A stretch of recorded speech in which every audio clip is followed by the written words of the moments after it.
Nih, di sini sudah sajikan semua masalah, namun apapun masalahnya minumnya teh botol susu gitu kan ya. Selalu hari permasalahan semua jadi Semoipe Solution. Biar apa? Iya betul, biar inspirasi gitu kan ya. Lagi katanya ya. Number one. Salah satu bentuk pengamalan sila keempat dalam sidang PPKI tanggal 18 Agustus tahun 1945 yang merupakan sidang pertama PPKI yang dilaksanakan tepat sehari setelah pembacaan proklamasi kemerdekaan Indonesia adalah bla bla bla. Tuh kan kawan-kawan.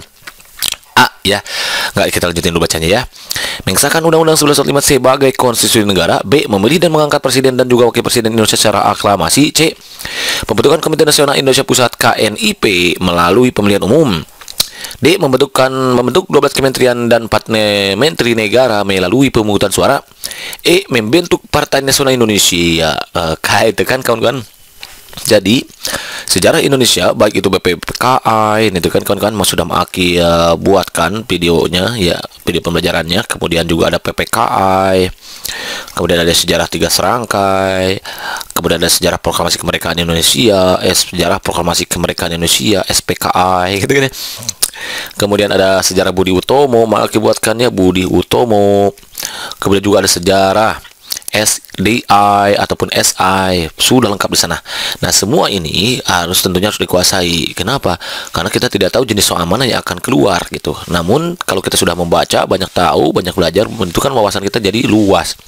Kalau wawasan kita luas, maka nanti insya Allah kita akan bisa menjawab soal yang diberikan. Seperti atau kayak contoh yang Maki berikan berikut ini. Nih. Jadi di sini memang yang ditanyakan adalah pengamalan sila keempat. Di mana kata kunci sila keempat itu, sebagaimana Maki katakan beberapa pertemuan yang lalu, sila keempat itu kata kuncinya adalah demokrasi, kawan-kawan. Jadi kerakyatan dipimpin oleh kebijaksanaan dalam permusyawaratan perwakilan demokrasi atau musyawarah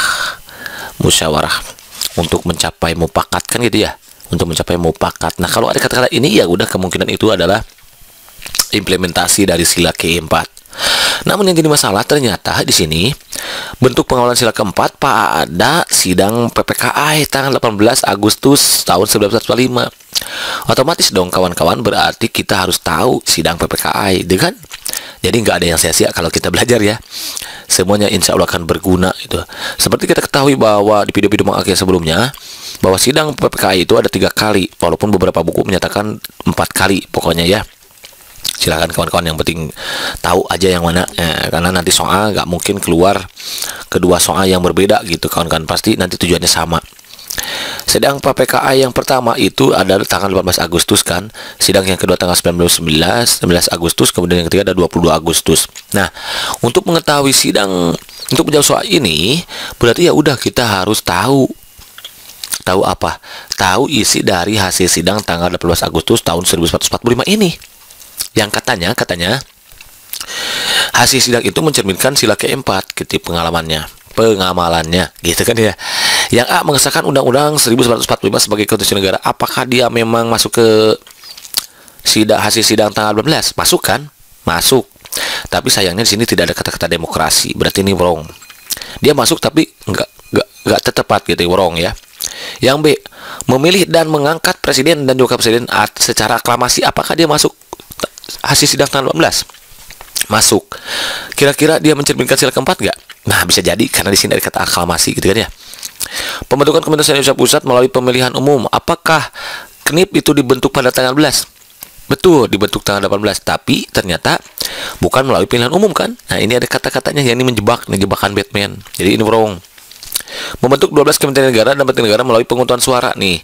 Apakah 12 kementerian ini dibentuk tanggal 18 ini? Enggak ya, kalau nggak salah ini tanggal 19-nya. Berarti ini udah jelas wrong.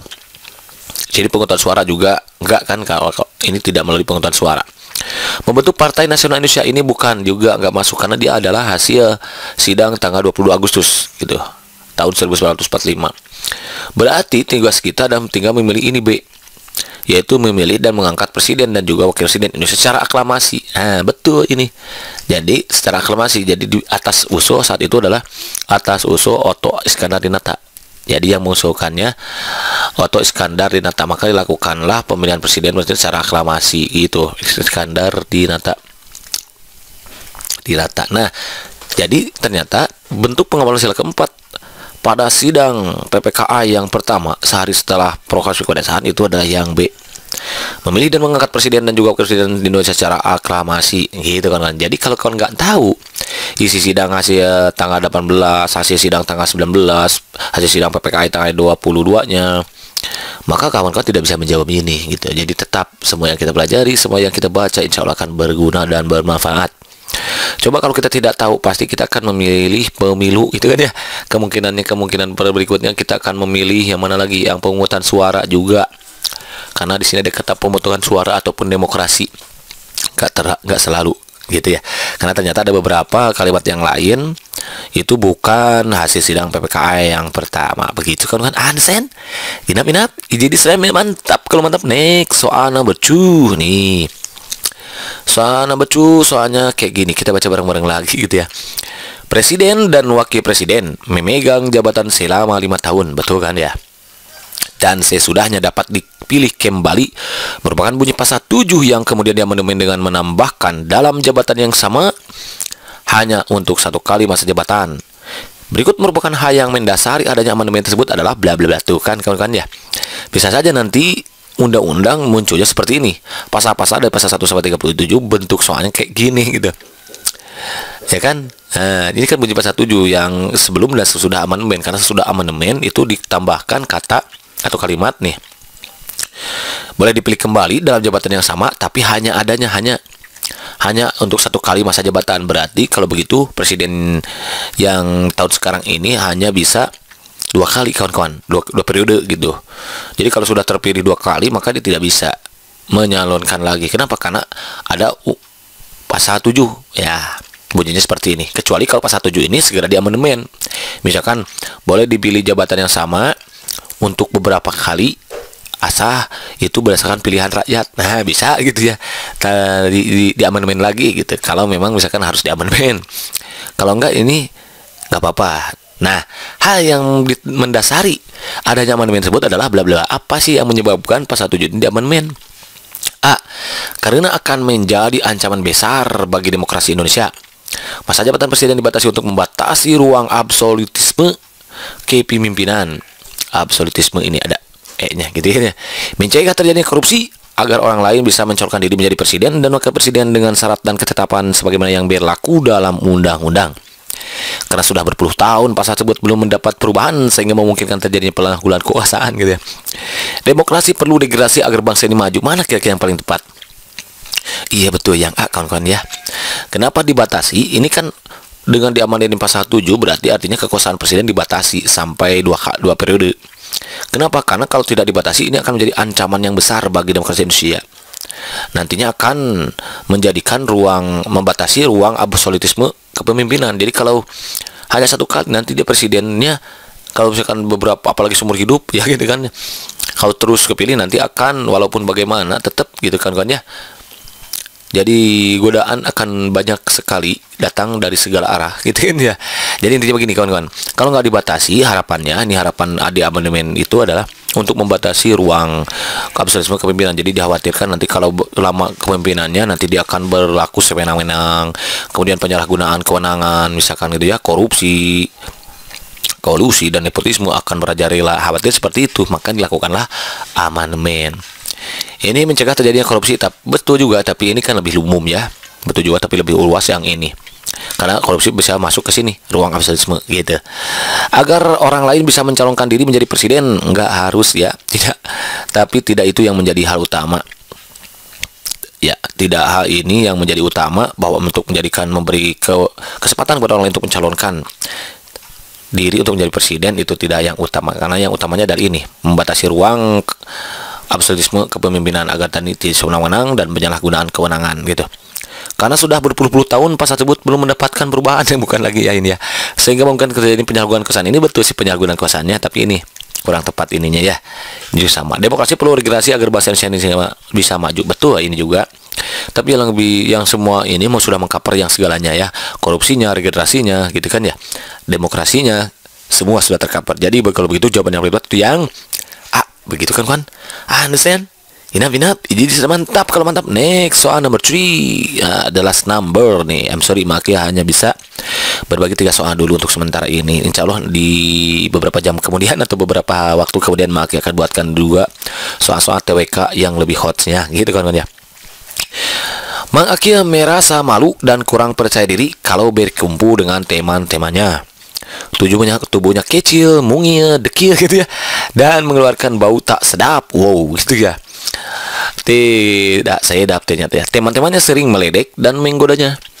Mak Aki ingin penampilannya berubah. Wah, berubah jadi Batman atau jadi siapa? Jadi Mang Ariel gitu ya. Nggak tahu ya. Yang jelas dia ingin berubah. Dia ingin membuktikan kepada teman-temannya bahwa ia bisa tampil bersih dan tidak kalah besar. Mang Aki pun bangun pagi dan rajin membersihkan diri. Jadi untuk mengatasi semua masalah ini, Mang Aki bangun pagi dan rajin membersihkan diri, mandi gitu. Yang asalnya 1 jam jadi 3 jam mandinya gitu ya. Sabunnya yang asalnya 1 jadi 2 misalkan gitu ya. Ia tidak malas lagi mencari makan, karena dia kan mungil kecil gitu, kurang makan gitu ya. Berkat keejekan teman-temannya, dirinya membuang nih, sorry ya. Sorry, salah yang ngetik deh. Siapa yang ngetik? Mang Aki, berarti salah. Mang Aki gitu ya. Dirinya membuang jauh-jauh sifat malasnya. Pertanyaan adalah nilai moral pada kutipan cerita tersebut adalah bla bla bla. A. Dalam pergaulan harus memusnahkan sikap berkuasa. B. Dengan teman harus saling menggoda dan meledek. Wah. C. Kurang percaya diri adalah hal biasa dalam pergaulan. D. Ingin tampil bersih jauh sifat malas. E. Berusaha menjadi lebih baik agar percaya diri. Nah, nilai moral. Oke kawan-kawan, perlu kita ketahui ini sebetulnya ini soal bahasa Indonesia ya. Ini soal bahasa Indonesia karena di Permenpan sekarang bahasa Indonesia itu masuk ke soal TWK. Ya, jadi untuk tahun ini bahasa Indonesia masuk ke soal TWK. Dan perlu kawan-kawan ketahui bahwa dalam suatu cerita, kutipan cerita atau karya cerita, suatu sastra cerita gitu ya, itu mengandung beberapa nilai. Ada nilai moral, nanti ya makin selalu buatkan di video selanjutnya ya. Nilai moral, kemudian ada nilai sosial, kemudian ada nilai budaya, kemudian ada nilai agama, dan nilai estetika itu nih. Untuk penjelasan lebih lanjut insya Allah Mak Aki akan buatkan serta penjelasan materinya dan disertai dengan contoh soalnya biar kawan-kawan nanti mengerti. Karena ini tahun ini soal kayak gini itu kemungkinan muncul di CPNS tahun 2020 ini gitu kan ya. Jadi ada nilai moral, siapa tahu nanti kawan-kawan mendapatkan soal tentukan nilai sosial, tentukan nilai budaya, kan bisa jadi kayak gitu. Makanya nanti insya Allah di pertemuan berikutnya Mak Aki buatkan tentang materi nilai-nilai karya dalam suatu karya sastra gitu kan ya.